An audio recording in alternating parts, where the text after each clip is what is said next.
আসসালামু আলাইকুম। প্রিয় ভাই ও বোনেরা, আপনারা কেমন আছেন? আশা করি ভালো আছেন। আমিও আপনাদের দোয়ায় আল্লাহর অশেষ মতো অনেক ভালো আছি। তবে আজকের বিষয় হয়তো অনেকে বুঝতে পারছেন যে টাইগার মুরগি, ফাউমি মুরগি আসলে এই দুটো মুরগির মধ্যে দুইটা সমস্যা এবং দুই প্রকার লাভ। যারা টাইগার মুরগি লালন পালন করবেন তাদের উদ্দেশ্য বলতেছি, যারা টাইগার মুরগি আসলে ঠান্ডাটা বেশি লাগে থাকে আমার জানা মতে। এই টাইগার মুরগি কিন্তু প্রচুর ঠান্ডা। তো এই ঠান্ডাটা দীর্ঘদিন যাবত আমি চেষ্টা করতেছি সরাতে, আসলে সরতেছে না, ঠান্ডাটা লেগেই আছে। তো টাইগার মুরগি আপনারা যারা লালন পালন করবেন তাদের জন্যই বলতেছি, টাইগার মুরগি আপনার দুধ তো বড় হয় এবং ওয়েট আসে।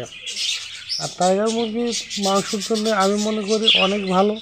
তবে ডিমের জন্য আমি এখন পর্যন্ত প্যারেজ করি নাই, এই জন্য ডিম সম্পর্কে আমি বিস্তারিত তথ্য দিতে পারতেছি না, কারণ যেটা করি নাই তো সেটা আপনাদেরকে আমি কেমনে বলবো। আর যারা সঠিক তথ্য দেয় তাদের ভিডিওগুলো দেখবেন, কারণ সঠিক ছাড়া একটা খামার করে আপনারা অসহায় হয়ে পড়বেন, তা আমি চাই না। আর আমার উদ্দেশ্যই মানুষকে ভালো কিছু শেখানো এবং এখান থেকে যাতে করে খেতে পারে।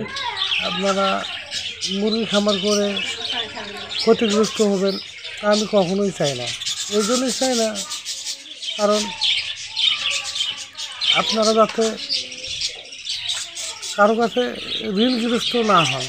আর যারা টাইগার মুরগি নিয়ে দীর্ঘদিন ধরে লালন পালন করতেছেন এবং খাবার করতেছেন, তারা কিন্তু টাইগার মুরগি সম্পর্কে সব কিছু জেনে গেছে। আপনারা টাইগার মুরগি লালন পালন করতে হলে অবশ্যই কোথাও না কোথাও প্রশিক্ষণ নেবেন, তাহলেই আপনারা স্বাবলম্বন হতে পারবেন। তাছাড়া টাইগার মুরগি খামার না করাই ভালো। আর আপনারা যদি ফাউমি মুরগি মাংসের দিক দিয়ে ওয়েট না আসলেও কিন্তু ডিমের দিক দিয়ে কিন্তু অনেক ভালো। আর ফাউমি মুরগি কিন্তু আপনার ডিম দীর্ঘদিন দেয়। আর যত মুরগিই থাক, আপনার টাইগার বলেন, সোনালি বলেন, তবে আসলে সবচাইতে আমি মনে করি ফাউমি মুরগির রোগ ক্ষমতাটা অনেক বেশি। এরা আসলে সহজেই অসুস্থ হয়ে পড়ে না। আর ফাউমি মুরগি আমার মতে আপনারা লালন পালন করবেন এই জন্যে যে রোগ প্রতিরোধের সক্ষমতাটা বেশি, আর এরা সহজেই অসুস্থ হয়ে পড়ে না। আর এরা দ্রুতই সুস্থ হয়ে যায় অসুখ হইলেও। কিন্তু আপনারা যারা ফার্মি মুরগি পালবেন তারা কিন্তু মাংসের জন্য পালার প্রয়োজন নেই। আপনারা যদি ফার্মি মুরগি খাবার করতে চান ডিমের জন্য, তারাই কিন্তু ফার্মি মুরগি লালন পালন করবেন। তাহলে হবে কি, ডিমের দিক দিয়ে আপনারা এগিয়ে যেতে পারবেন। এরা দীর্ঘদিন যাবৎ ডিম দেয়, আর আপনারা এরা নিয়ম মতোই ডিম দেয়।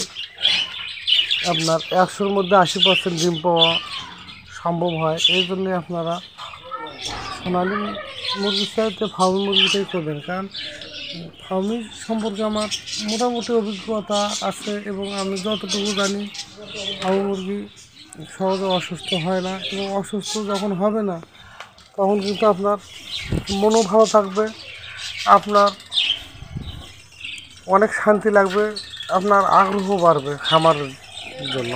যখনই অসুস্থ লেগেই থাকবে আসলে আপনার কিন্তু মন যেটা সেটা কিন্তু ভেঙে যাবে। এই জন্যে আপনারা যারা খামার করতে চাচ্ছেন অবশ্যই বুঝে সুঝে যেটা করলে আপনারা স্বাবলম্বন হতে পারবেন তারাই করবেন। আর যদি স্বাবলম্বন না হতে পারেন তাহলে কখনোই করবেন না।